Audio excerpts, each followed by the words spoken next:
महाराष्ट्र के एक छोटे से गांव के किसी बस स्टैंड पर बहुत भीषण बारिश हो रही थी। पानी घुटनों तक भर चुका था। बहुत सारे यात्री फंसे हुए थे। आज तो बुरे फंसे, पता नहीं बारिश कब बंद होगी। आसपास की सभी दुकानें भी बंद हैं, कुछ खाने पीने को भी नहीं है। सारी दुकानें तो बंद थी, लेकिन उसी बस स्टैंड पर रानी नाम की एक लड़की पाव भाजी का ठेला लेकर खड़ी थी। उसका आधा ठेला पानी में डूबा हुआ था, फिर भी रानी पानी में ही खड़ी थी। आ जाओ सब लोग, आज रात जो भी मेरे पाव भाजी खाएगा वो पैसे मत देना। अचानक यात्रियों की नजर रानी के ठेले पर गई। तभी एक यात्री ने सोचा, ये कैसी अजीब पागल लड़की है, सारी दुकानें बंद हैं।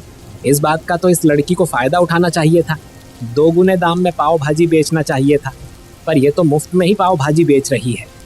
तभी उसमें से एक बुजुर्ग आदमी दयालाल बोला, अरे इतना क्यों सोच रहे हो, वो फायदा नहीं उठा रही तो हम लोग ही फायदा उठा लेते हैं। चलो सब लोग पाव भाजी खाते हैं। धीरे धीरे उसके ठेले के पास लाइन लगने लगी। रानी खुशी खुशी सबको पाव भाजी खिलाने लगी। वो रात भर वहीं रुकी रही, लेकिन अगली सुबह कोई सब्जियां लेकर आया, कोई पाव लेकर आया, कोई प्याज लेकर आया तो कोई मिर्च लेकर आया और रानी को थमा दिया। ये लो बेटी, हमारी तरफ से ये सारा सामान तुम्हें मुफ्त में हम दे रहे हैं। आखिर एक रात में ऐसा क्या हुआ कि इतने सारे अजनबी रानी का परिवार बन गए? क्या उस रात की बारिश में कोई रहस्य छुपा हुआ था? और रानी ने आखिर ऐसा किया क्यों? ये सब जानने के लिए हमें चलना पड़ेगा कुछ दिन पीछे। आज से कुछ दिन पहले रानी अपने पिता गौरीशंकर के साथ गली गली जाकर ठेले पर पाव भाजी बेचा करती थी। आ गया आपका अपना स्वादिष्ट पाव भाजी वाला, जल्दी जल्दी आओ, पाव भाजी खाओ। बेटी तुम भी एक बार आवाज लगाओ। अगर आपकी बीवी से आपका झगड़ा हो गया है और वो आपको खाना नहीं दे रही, तो आप अपने घर के बाहर चले आइए। हम आपके लिए स्वादिष्ट पाव भाजी लेकर आए हैं, जिसे खाकर मजा आ जाएगा।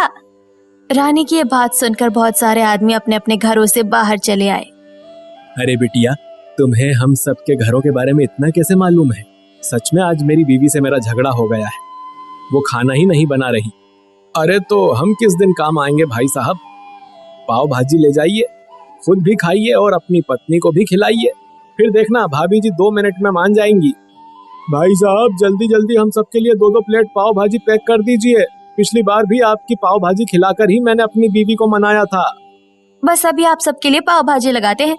दोनों बाप बेटी ने मिलकर उन सबको 2-2 प्लेट पाव भाजी पैक करके दे दिए। उन लोगों ने पैसे दिए और पाव भाजी लेकर चले गए। बेटी एक साथ इतने सारे पाव भाजी बिक गए, तुमने बहुत अच्छी लाइन बोली, ऐसा तो मैंने पहले कभी सोचा भी नहीं। पापा, कल हम इसी समय एक बार फिर से यहाँ पर आएंगे, पता तो चले इनकी बीवियां मानी या नहीं। अगर मान गई होंगी तो हमारी बिक्री और बढ़ जाएगी। क्या बात है बेटी, भगवान ने तुझे दिमाग बहुत अच्छा दिया है। आखिर बेटी किसकी हूँ पापा? ये भी सही बात है।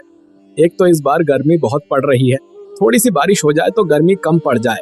दिन भर धूप में हम लोग घूमते रहते हैं, बड़ी तपन लगती है। भगवान आपकी ये बात भी सुन लेगा जल्दी। चलिए अब आगे चलते हैं। तो इस तरह दोनों बाप बेटी अलग अलग गलियों में जाकर पाव भाजी बेचने लगे। रानी के दिमाग की वजह से शाम तक सारे पाव भाजी बिक गए और फिर वो लोग घर चले आए। घर में रानी की माँ कौशल्या थी। क्या बात है, आज बाप बेटी दोनों बड़े खुश नजर आ रहे हैं। कौशल्या, मैं चाहता तो नहीं था कि गौरी भी मेरे साथ बाहर जाकर पाव भाजी बेचे, लेकिन इसने जिद कर दी तो ले जाना पड़ा। लेकिन इसे ले जाने का बहुत फायदा हुआ, पूरा माल बिक गया आज। अरे मेरी बेटी की जुबान में लक्ष्मी है और दिमाग में सरस्वती। माँ, अब मेरी तारीफों के पुल बांधना बंद कीजिए, जल्दी से खाना लगाइए, बहुत थक गए हैं। तब तक मैं नहा लेती हूँ, गर्मी बहुत लग रही है। बेटी पहले तुम नहा लो, उसके बाद मैं भी नहा लेता हूँ, सारे कपड़े पसीने में भीग गए हैं। तो इस तरह नहा धोकर वो लोग खाना खाने लगे और खा पी कर सो गए। अगली सुबह जल्दी उठकर गौरीशंकर, कौशल्या और रानी तीनों ने मिलकर पाव भाजी के लिए भाजी घर में ही तैयार कर ली। लेकिन जैसे ही वो दोनों बाहर निकलने वाले थे, वैसे ही अचानक आसमान में बिजली कड़की और मूसलाधार बारिश होने लगी। ये देखो, कल ही हम लोग बारिश के बारे में बात कर रहे थे और आज ही बारिश होने लगी। अरे पापा, तो इसमें परेशान होने वाली क्या बात है? ये तो खुशी वाली बात है। कम से कम गर्मी से थोड़ी राहत तो मिलेगी। क्यों माँ, मैंने सही कहा ना? रानी, तुम्हारी बात सही है, लेकिन तुम्हारे पापा परेशान इसलिए हो रहे हैं क्योंकि काम रुक जाएगा। बारिश में तुम लोग पाव भाजी बेचने कैसे जाओगे? अरे कोई दिक्कत नहीं है माँ, हम लोग ठेले के ऊपर एक पॉलीथिन डाल लेते हैं, जिससे पाव भाजी खराब नहीं होगा। बाकी हम लोग भीग भी जाए तो उससे क्या होता है, थोड़ी ठंडक तो मिलेगी। हाँ ये सही रहेगा बिटिया, चलो निकलते हैं। तो अपने ठेले के ऊपर पॉलीथिन लगाकर दोनों बाप बेटी एक बार फिर से गली गली में पाव भाजी बेचने लगे। पाव भाजी खा लो, पाव भाजी। इस बरसात में पाव भाजी खाएंगे तो आपकी जोरू आपके ऊपर प्यार की बरसात कर देगी। अरे क्या बात है पापा, आपने तो मुझसे भी तगड़ी लाइन बोल दी। अरे मैंने सोचा जब मेरी बेटी ऐसी ऐसी लाइन बना सकती है तो मैं क्यों नहीं। हाँ पापा, आखिर आप बाप किसके हैं? पापा ऐसा करते हैं, उसी मोहल्ले में चलते हैं, देखते हैं उन सबकी बीवियां मान गई या अभी तक रूठी हुई है। अरे हाँ, ये तो मैं भूल ही गया था, चलो उसी तरफ चलते हैं। तो दोनों बाप बेटी ठेले को धकेलते हुए उसी मोहल्ले में पहुंच गए। उन्होंने देखा बालकनी में सारे पति पत्नी एक साथ खड़े थे। अरे रानी बिटिया, लगता है मोहल्ले वाले हमारा ही इंतजार कर रहे थे। आ गए पाव भाजी वाले भैया, आ गए, चलो इनका धन्यवाद अदा करते हैं। हम भी आपके साथ चलेंगे। तो सारे लोग बारिश में भीगते हुए अपने अपने पत्नियों के साथ गौरीशंकर के ठेले के पास पहुंच गए। तभी राजू की पत्नी महिमा बोली, आप लोगों ने ये बहुत गलत किया। हम सभी पत्नियां कम से कम एक हफ्ते तक अपने अपने पतियों से नाराज रहना चाहते थे, लेकिन आप लोगों ने इतनी अच्छी पाव भाजी बनाकर उन्हें दे दी कि हम सब तुरंत मान गए। अरे तो अच्छी बात है ना भाभी जी, इतने दिनों तक रूठना नहीं चाहिए। रानी बिटिया की बातें मुझे बहुत अच्छी लगती हैं। चलो इसी बात पर जल्दी से हम सबके लिए एक पाव भाजी बनाकर पैक कर दो, घर में जाकर खाएंगे। पहले तो मन था यही ठेले पर खाएंगे, लेकिन बारिश हो रही है। अरे कोई बात नहीं भाई साहब, हम पाव भाजी घर से ही बना कर लाए हैं, अभी पैक कर देते हैं। तो इस तरह पाव भाजी लेकर सारे लोग अपने अपने घरों में चले गए। तो उस दिन के बाद बारिश में ही दोनों बाप बेटी पाव भाजी बेचते रहते थे। लेकिन एक दिन रानी ने देखा उसके पापा ठंड की वजह से कांप रहे हैं। अरे पापा, आप तो कांप रहे हैं, ठंडी लग रही है क्या? नहीं बेटी, ठंडी नहीं लग रही है, बस ऐसे ही लगातार बारिश में हम लोग भीग रहे हैं ना, तो थोड़ी कपकपी आ ही जाती है। तुम परेशान मत हो। अच्छा ठीक है। तभी गौरी शंकर मन ही मन सोचने लगा, अगर मैं रानी को बता दूंगा कि मुझे बुखार है तो ये बेवजह परेशान हो जाएगी और मुझे काम भी नहीं करने देगी। अगर हम गरीब लोग काम नहीं करेंगे तो घर कैसे चलेगा बेटी। तो गौरी शंकर ने अपनी बीमारी के बारे में कई दिनों तक किसी से कुछ नहीं बताया, दवाई भी नहीं ली, लापरवाही करता रहा। फिर एक रोज जब दोनों बाप बेटी पाव भाजी बेचकर शाम को घर लौट रहे थे तो अचानक गौरी शंकर बेहोश हो गया। बारिश झमाझम हो रही थी। रानी परेशान हो गई। अरे पापा, क्या हो गया आपको? पापा उठिए। रानी ने अपने पापा को उठाने की बहुत कोशिश की, लेकिन उन्हें होश ही नहीं आया। तभी वहाँ पर मोहल्ले का वही आदमी मोहन आ गया। अरे रानी बिटिया, क्या हो गया तुम्हारे पापा को? पता नहीं मोहन चाचा, पापा अचानक बेहोश हो गए, कुछ कीजिए। छुट्टी के बाद बारिश की वजह से जब ऑटो नहीं मिली तो मुझे बहुत गुस्सा आया, इसीलिए पैदल ही आना पड़ा। लेकिन जो हुआ अच्छा ही हुआ। अगर ऑटो मिल जाती तो मैं यहाँ तुम लोगों के पास आ ही नहीं पाता। अंकल, आप पापा को लेकर घर चलिए, मैं ठेला लेकर चलती हूँ। ठीक है बेटी। रानी बेचारी अकेले ही ठेले को धक्के मारते मारते घर पहुंची। कौशल्या परेशान हो गई। अरे क्या हो गया इनको अचानक? आप घबराइए नहीं, मौसम खराब है, ऐसा हो जाता है।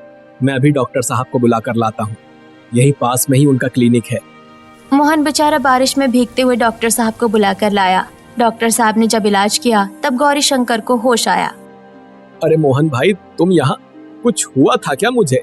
पापा, आप रास्ते में बेहोश हो गए थे, कई दिनों से आप कांप भी रहे हैं, कुछ बताते भी नहीं। डॉक्टर साहब, क्या हुआ है पापा को? इन्हें बहुत दिनों से वायरल फीवर ने जकड़ लिया है।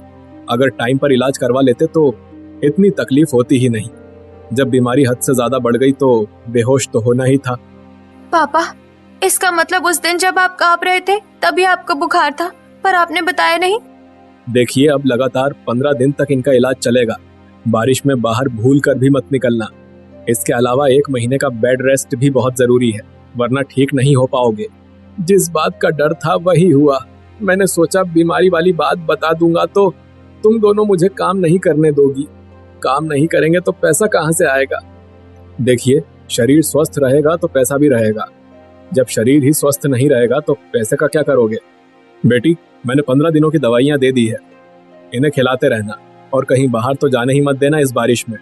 अब उम्र भी हो रही है, इसीलिए बारिश में पनपने वाले वायरस बुजुर्गों को जल्दी इफेक्ट करते हैं। ठीक है डॉक्टर साहब, मैं पापा को कहीं नहीं जाने दूंगी। तो डॉक्टर साहब और मोहन वहाँ से चले गए। इधर रानी ने अपने पापा को दवाई खिलाई, कौशल्या ने खाना बनाकर खिलाया। खाना खाने के बाद तीनों आपस में बातें करने लगे। बेटी, हम रोज कमाने खाने वाले हैं। 15 दिनों तक दवाइयों का खर्चा अलग से होने वाला है। काम करने तो जाना ही पड़ेगा। 1 महीने बिना काम किए बिस्तर पर पड़ा रहूंगा तो घर कैसे चलेगा बेटी? काम बंद नहीं होगा पापा, आप घर में आराम करेंगे, पाव भाजी बेचेंगे, मैं अकेली ही जाऊंगी। अब बीच में कुछ मत बोलिए, अपने बेटी की इतनी बात तो माननी पड़ेगी आपको। लेकिन बेटी तुम अकेले? क्यों पापा, क्या सिर्फ बेटे ही अकेले काम कर सकते हैं? बेटी अकेले कुछ नहीं कर सकती। अब बेचारा गौरी शंकर कुछ बोल ही नहीं पाया। पापा आप बिल्कुल फिक्र मत कीजिए, सिर्फ आराम कीजिए, कल से मैं अकेले पाव भाजी बेचने जाऊंगी। बेटी, कभी कभी हमें लगता है तुम हमारी बेटी नहीं बल्कि बेटा हो, किसी लड़के से कम नहीं हो तुम। तो अगले दिन भी मूसलाधार बारिश जारी रही। गौरी शंकर के लाख मना करने के बावजूद रानी अकेले ही पाव भाजी का ठेला लेकर निकल पड़ी। जल्दी जल्दी आओ, इस बारिश में पाव भाजी खाकर सराबोर और हो जाओ। गर्मा गर्म पाव भाजी खा लो, बिल्कुल ताज़ा। बरसात का असली मजा तो मेरे पाव भाजी में ही है। बारिश की वजह से सड़कें सुनसान थी, लोग बाहर ही नहीं निकल रहे थे। आज तो कल से भी तेज बारिश होने लगी, शायद इसी वजह से लोग बाहर नहीं निकल रहे हैं। घरों के अंदर टीवी चलाकर लोग पकौड़े खा रहे होंगे, इसीलिए मेरी आवाज़ लोगों के कानों तक पहुंच ही नहीं रही, वरना ये मोहल्ले वाले तो तुरंत आ जाते थे। तभी रानी को दूर से कुछ उपद्रवी लड़के घूर रहे थे। दोस्तों वो देखो, इस बारिश में सारे लोग अपने अपने घर में हैं और ये लड़की होकर पाव भाजी बेच रही है। चलो इसके मजे लेते हैं। अकेली लड़की है बेचारी, हमारा क्या ही कर लेगी। इतना बोलकर वो लड़के भागते हुए रानी के ठेले के पास पहुंच गए। वो भाग रहे थे इसलिए सड़क पर भरा हुआ पानी रानी के मुंह पर जाकर लगा। ये क्या बदतमीजी है, आराम से नहीं चल सकते हो तुम लोग? अरे हम तो आपके पास पाव भाजी खाने आए हैं। ये सुनकर रानी खुश हो गई, क्योंकि बड़ी देर बाद कोई पाव भाजी खाने आया था। अच्छा तुम लोग पाव भाजी खाने आए हो, फिर कोई बात नहीं, बताओ कितनी प्लेट लगा दूं? पहले तो 1-1 प्लेट लगाइए, अगर स्वाद अच्छा लगा तो और लगवा लेंगे। लगता है ये लड़के सुबह से बारिश में भीग रहे हैं इसलिए भूख लगी है। आधे से ज्यादा बिक्री मेरी अभी हो जाएगी शायद। तो रानी ने उन लड़कों को पाव भाजी बनाकर खिलाया। क्या बात है मैडम जी, आपकी पाव भाजी का स्वाद तो अनोखा है। मैडम जी ऐसा करो, हम सबके लिए 2-2 प्लेट और लगा दो, तभी हमारा पेट भरेगा। अब रानी और भी ज्यादा खुश हो गई, उसने 2-2 प्लेट और लगा दी सबके लिए। खाओ खाओ लड़कों, पेट भर के खाओ, पाव भाजी की कमी नहीं पड़ेगी बिल्कुल भी। लेकिन यहाँ से थोड़ा किनारे चलते हैं, बारिश के पानी से पाव भाजी भीग जाएंगे। तो रानी ने सड़क के किनारे किसी बंद दुकान के सामने अपना ठेला लगा लिया। ऊपर टीन पड़ी थी, इसलिए वहाँ पानी नहीं आ रहा था। मैडम जी ये आपने बिल्कुल सही किया, यहाँ पानी नहीं आ रहा है, हम पेट भर के पाव भाजी खा सकते हैं यहाँ पर। चलो दोस्तों जल्दी जल्दी खाओ, इसके बाद 2-2 प्लेट और लेंगे। तो उन लड़कों ने कम से कम 5-5 प्लेट पाव भाजी खाए। आहा, मजा आ गया पाव भाजी खाकर इस बरसात में। और खाओगे? नहीं मैडम जी, अब ज्यादा खाएंगे तो भाग नहीं पाएंगे। भाग नहीं पाओगे मतलब? मतलब अभी बताते हैं, भागो। वो सारे लड़के अचानक वहाँ से भागने लगे। बरसात पहले से भी ज्यादा तेज होने लगी। रानी भी उन सब के पीछे भागी अपना ठेला छोड़कर। अरे मेरे पैसे तो देते जाओ, कहाँ भाग रहे हो तुम लोग? अरे रुको, अरे कोई है यहाँ पर? रानी का ठेला भी खड़ा था, इसलिए वो ज्यादा दूर तक नहीं भाग सकती थी। बेचारी परेशान होकर वापस अपने ठेले के पास आ गई। लड़के तब तक दूर भाग चुके थे। मुझे नहीं लगता था हमारे मोहल्ले में ऐसे भी लड़के होते होंगे। बड़े प्यार से मैडम जी बोल रहे थे, लेकिन अंदर उनके शैतान बैठा था। खैर ऊपर वाला तो सब देख ही रहा है, लेकिन आज के बाद मैं किसी को मुफ्त में पाव भाजी नहीं खिलाने वाली, चाहे कुछ भी हो जाए। पहले पैसे लूंगी, उसके बाद खिलाऊंगी। उस वक्त से रानी का माइंडसेट पूरी तरह से बदल गया। वो ठेला लेकर दूसरी गलियों में चली गई। तभी उसके पास एक लड़का चंदन आया। अरे दीदी, बरसात में सारी दुकानें बंद हैं, अच्छा हुआ आप पाव भाजी बेचने आ गई। जल्दी से मुझे 1 प्लेट पाव भाजी खिला दो। पहले पैसे दो। ये सुनकर चंदन चौंक गया। ये क्या बात हुई, पहले पाव भाजी तो खिलाओ, मैं बिना पैसे दिए भाग थोड़ी ना जाऊंगा। नहीं, मुझे किसी पर भरोसा नहीं है। पहले पैसे दो, उसके बाद ही पाव भाजी खिलाऊंगी, वरना घर में जाकर चाय पकौड़े खाओ। बड़ी अजीब लड़की हो, मुझे नहीं खाना पाव भाजी तुम्हारी। उस दिन के बाद रानी हर ग्राहक से पहले पैसे की ही मांग कर देती थी, इसलिए लोग भड़क जाते थे। इसीलिए कोई उसके पास पाव भाजी खाने आता ही नहीं था। फिर एक रोज बरसात में ही एक बूढ़ी औरत उसके ठेले के पास आई। अरे बिटिया, बहुत भूख लगी है, बरसात में फंस गई हूँ। अगर तुम्हारे पास कुछ खाने को हो तो मुझे खिला दो, लेकिन मेरे पास पैसे नहीं है। ये देखो, ये तो बिल्कुल अलग लेवल की खिलाड़न निकली। पहले ही बता दिया पैसे नहीं देंगी। बेटी ये तुम क्या बोल रही हो? मेरे पास पैसे नहीं है। बेटी के ससुराल जा रही थी तभी इतनी तेज बारिश और तूफान शुरू हो गया कि मैं बीच में ही फंस गई। 2 दिन से कुछ खाया भी नहीं और पैसे भी पानी में बह गए। मेरी थोड़ी मदद कर दो बेटी, कुछ खिला दो। जाओ जाओ, तुम जैसे लोगों को मैं अच्छी तरह जानती हूँ। जब से बरसात शुरू हुई है सब लोग मेरे साथ धोखेबाजी ही कर रहे हैं। वैसे भी धंधा नहीं चल रहा, ऊपर से तुम आ गई मुफ्त में पाव भाजी खाने। जाओ अम्मा, मैं तुम्हारी कोई मदद नहीं कर सकती। बूढ़ी औरत बेचारी वहाँ से चली गई। शाम को रानी गुस्से में घर पहुंची। पाव भाजी ज्यादा बिके नहीं थे, इसलिए वही पाव भाजी उन तीनों ने खा लिए। गौरी शंकर बेचारा बिस्तर पर लेटा हुआ था। क्या हुआ बेटी? मैं देख रहा हूँ धंधा कुछ ठीक नहीं चल रहा। शायद इसी वजह से तुम परेशान हो। कोई बात हुई है क्या? अरे पापा, ये दुनिया बहुत खराब हो गई है। आज एक बूढ़ी औरत आई, वो फ्री में ही मुझसे पाव भाजी मांगने लगी, अपनी मजबूरियां गिनाने लगी। और उस दिन मैंने उन लड़कों के बारे में तो आपको बताया ही था। उस दिन से मैं पैसे पहले मांग लेती हूँ और फ्री में तो मैं खिला ही नहीं सकती किसी को। अरे बेटी, जरूरी नहीं है कि हर कोई तुम्हारे साथ धोखेबाजी ही कर रहा हो सकता है कि वो बूढ़ी औरत सच में मजबूर हो। लेकिन पापा, अगर मैं लोगों को मुफ्त में पाव भाजी खिलाती रहूंगी तो हमारा घाटा नहीं होगा? बेटी, मेरे पिताजी ने मुझे एक बात सिखाई थी कि किसी जरूरतमंद को मुफ्त में खिलाने से कभी घाटा नहीं होता, बल्कि फायदा ही होता है। उनकी कही वो बात मैं आज तक नहीं भूला, इसीलिए सब कुछ ठीक चल रहा है। गौरीशंकर की बात राधा के मन पर असर कर गई। उसे भी अपनी गलती का एहसास हुआ।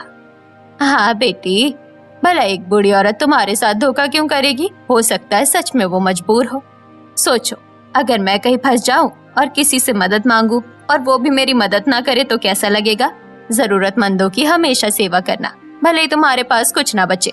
भगवान तो सब कुछ देख ही रहा है ना। मम्मी पापा, आप लोगों ने तो मेरा दिमाग हिला कर रख दिया। उन लड़कों की वजह से मेरा दिमाग खराब हो गया था। हर इंसान में मुझे एक धोखेबाजी नजर आ रहा था। अब मैं जरूरतमंदों की मदद जरूर किया करूंगी और जरूरत पड़ी तो मुफ्त में पाव भाजी भी खिलाऊंगी। तो अगले दिन रानी पाव भाजी बेचते हुए भयंकर बरसात में ही उसी मोहल्ले में पहुंच गई जहाँ पर मोहन, राजू ये सारे लोग अपनी अपनी पत्नियों के साथ रहते थे। अरे कहाँ हो भाई साहब सब लोग? बड़े दिन से मेरे पाव भाजी नहीं खाया आप लोगों ने, मन भर गया क्या? उसकी आवाज सुनते ही मोहन, राजू और उसकी बीवी अपनी अपनी बालकनी में आ गई।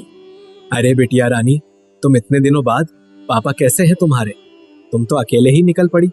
अरे अंकल, मैं तो हर रोज इस मोहल्ले से गुजरती हूँ, पर शायद आप लोगों को सुनाई ही नहीं देता। अरे रानी, बरसात की वजह से हमें कुछ सुनाई नहीं देता। एक तो इतनी तेज बरसात होती रहती है, ऊपर से हम लोग घर के अंदर टीवी देखते रहते हैं, इसीलिए शायद सुना नहीं होगा। चलिए हम लोग नीचे चलते हैं, आज बरसात में पाव भाजी खाएंगे भीगते हुए। हाँ, ये सही रहेगा। तो सारे लोग उतरकर नीचे आए। रानी ने सबको पाव भाजी खिलाया, लेकिन वो बहुत उदास लग रही थी, इसलिए मोहन ने पूछ लिया, अरे रानी बेटिया, इतनी परेशान क्यों हो? कोई दिक्कत हो तो बताओ। अंकल, गलियों में बारिश की वजह से ज्यादा बिक्री नहीं हो रही। एक बार तो ऐसा हुआ, कुछ लड़के मुझे अकेली लड़की समझकर बेवकूफ बनाकर चले गए। तुम एक लड़की हो और एक लड़की का गली गली में पाव भाजी बेचना अच्छा नहीं लगता। चलो तुम मेरे साथ चलो, मैं तुम्हें एक जगह दिखाता हूँ। पाव भाजी खाने के बाद बाकी लोग अपने अपने घर चले गए। इधर मोहन रानी को लेकर पास के बस स्टैंड में चला गया। रानी, यहाँ पर मुझे सब लोग जानते हैं। तुम इसी जगह अपना ठेला हर रोज लगा लिया करो, कोई तुम्हें कुछ नहीं कहेगा। यहाँ दिन रात भीड़ रहती है, पुलिस भी रहती है, इसलिए तुम्हारे साथ कोई गलत भी नहीं कर पाएगा। तुम यहाँ पर सुरक्षित भी रहोगी और तुम्हारी बिक्री भी खूब हो जाया करेगी। हाँ अंकल, ये आप मुझे बिल्कुल सही जगह ले आए, आपका बहुत बहुत धन्यवाद। अरे कोई बात नहीं बेटी। तो मोहन वहाँ से चला गया। अब रानी उस दिन के बाद से उसी बस स्टैंड पर पाव भाजी बेचने लगी। वहाँ पर उसका धंधा बढ़ गया, खूब बिक्री भी होने लगी। क्या बात है बेटी, जब से तुमने यहाँ पर पाव भाजी का ठेला लगाना शुरू किया है तब से लोगों की लाइन लगी रहती है। तुम्हारे पाव भाजी में बहुत स्वाद है बेटी। हाँ अंकल, इसलिए तो इतनी तेज बारिश में भी मेरे ठेले पर लाइन लगी रहती है। तो बारिश की वजह से अक्सर रानी को घर जाने में देर हो जाती थी। ग्राहक उसके पास रात में भी आते रहते थे, क्योंकि हर घंटे वहाँ बस रुकती थी। रानी ने घर जाकर इस बारे में अपने माँ बाप को बताया। पापा, वहाँ बस स्टैंड के पास तो धंधा कई गुना ज्यादा अच्छा चलने लगा, लेकिन एक दिक्कत है, रात बहुत हो जाती है आने में। अरे तुम शाम को 6 बजते ही घर चली आया करो। अरे पापा, बरसात की वजह से जैसे ही वहाँ बस आकर रुकती है शाम को, वैसे ही ग्राहक लाइन लगा लेते हैं और फिर वो लाइन घंटों तक लगी रहती है। मैं भला ग्राहकों को छोड़कर कैसे आ सकती हूँ? आप ही तो कहते हैं ग्राहक भगवान होते हैं। हाँ बेटी, बात तो सही है, लेकिन देर रात में घर आना सुरक्षित नहीं है। पापा, वहाँ 24 घंटे पुलिस लगी रहती है, तो अगर ज्यादा देर हो जाया करेगी तो मैं वहीं रुक जाया करूंगी। रात भर पाव भाजी खिलाऊंगी लोगों को, फिर अगले दिन घर जाकर आराम कर लूंगी कुछ घंटे। कौशल्या ने एक बार मना किया, लेकिन रानी कहाँ मानने वाली थी। वो तो जिद्दी लड़की थी। लेकिन एक रोज बारिश इतनी ज्यादा बढ़ गई कि उस बस स्टैंड पर पानी घुटनों तक भर गया। वहाँ की जितनी दुकानें थी सब बंद हो गई। रात में बहुत सारे यात्री वहीं फंस गए क्योंकि बस चलना बंद हो गई थी। आज तो बुरे फंसे, पता नहीं बारिश कब बंद होगी। आसपास की सभी दुकानें भी बंद हैं, कुछ खाने पीने को भी नहीं है। सारी दुकानें तो बंद थी, बस रानी पाव भाजी का ठेला लेकर खड़ी थी। उसका आधा ठेला पानी में डूबा हुआ था, फिर भी रानी पानी में ही खड़ी थी। आ जाओ सब लोग, आज रात जो भी मेरे पाव भाजी खाएगा वो पैसे मत देना। अचानक यात्रियों की नजर रानी के ठेले पर गई। तभी एक यात्री ने सोचा, ये कैसी अजीब लड़की है, सारी दुकानें बंद हैं। इस बात का तो इस लड़की को फायदा उठाना चाहिए था, 2 गुने दाम में पाव भाजी बेचना चाहिए था, पर ये तो मुफ्त में ही पाव भाजी बेच रही है। तभी उनमें से एक बुजुर्ग आदमी दयालाल बोला, अरे इतना क्यों सोच रहे हो, वो फायदा नहीं उठा रही तो हम लोग ही फायदा उठा लेते हैं। चलो सब लोग पाव भाजी खाते हैं। धीरे धीरे उसके ठेले के पास लाइन लगने लगी। रानी खुशी खुशी सबको पाव भाजी खिलाने लगी। वो रात भर वहीं रुकी रही। वहीं दूसरी तरफ जैसे ही सारे यात्री खा पी कर बस के अंदर पहुंचे, वैसे ही वहां पर वही आदमी मोहन आ गया। आप सब लोग तो एक नंबर के मतलब ही निकले। वो बेचारी आप लोगों के लिए इतनी रात में अकेली यहाँ पर रुकी हुई है। आप लोगों को पाव भाजी खिलाई उसने और आप लोगों ने उसके साथ ये किया। हम कुछ समझे नहीं भाई साहब, वो लड़की खुद ही तो चिल्ला रही थी, मुफ्त में पाव भाजी खा लो। उसके संस्कार अच्छे हैं। उसके पिता ने सिखाया है कि जरूरतमंदों को बिना पैसों के लिए भी पाव भाजी खिला दिया करो, उनकी सेवा कर दिया करो। आप लोग यहाँ फंसे हुए थे, इसीलिए उसने ऐसा बोला होगा, ताकि जिनके पास पैसे ना हो वो उसके पास जाकर पाव भाजी खा लें। लेकिन आप लोगों के पास तो पैसे थे, फिर भी आपने उसे पैसे नहीं दिए। मोहन की बात सुनकर उन सभी यात्रियों का सर शर्म से झुक गया। भाई साहब, आपने हमारी आंखें खोल दी। अगर अब हम उस लड़की को पैसे देने जाएंगे तो अच्छा नहीं लगेगा, इसीलिए हम कल सुबह उसकी दूसरी तरह से मदद करेंगे। अगली सुबह जब बारिश थोड़ी कम हुई तो सारे यात्री उसके पास ढेर सारे अनाज, ढेर सारी सब्जियां, प्याज, मिर्च और पाव लेकर उसके पास चले गए। अरे ये सब क्या है? बेटी, कल अगर तुमने हमें पाव भाजी ना खिलाई होती तो हम रात भर भूखे ही रह जाते। तुमने तो जरूरतमंदों के लिए मुफ्त में खिलाने के लिए बोला था, लेकिन हम सबके पास पैसे होते हुए भी हमने मुफ्त में पाव भाजी खाई। इसीलिए अब हम अपनी गलती का प्रायश्चित करना चाहते हैं। ये सारा सामान रख लो और किसी भी चीज की कभी भी जरूरत हो तो हमें बताना। रानी बेटिया, वो सामने पक्की दुकान देख रही हो, वो दुकान मेरी है। कल से तुम उस पक्की दुकान में अपना छोटा सा रेस्टोरेंट खोल लो। मैं कोई किराया नहीं लूंगा, तुम जैसे लोगों की जरूरत है देश को। रानी बड़ी खुश हो गई। ये खबर जाकर जब उसने अपने माँ बाप को बताई तो वो बहुत खुश हुए। देखा बेटी, मैंने कहा था ना, लोगों की सेवा करो, ऊपर वाला कई गुना तुम्हें वापस देता है। तो जब कुछ दिनों बाद गौरीशंकर पूरी तरह से स्वस्थ हो गया, तब दोनों बाप बेटी वही रेस्टोरेंट चलाने लगे। अच्छी खासी कमाई होने लगी।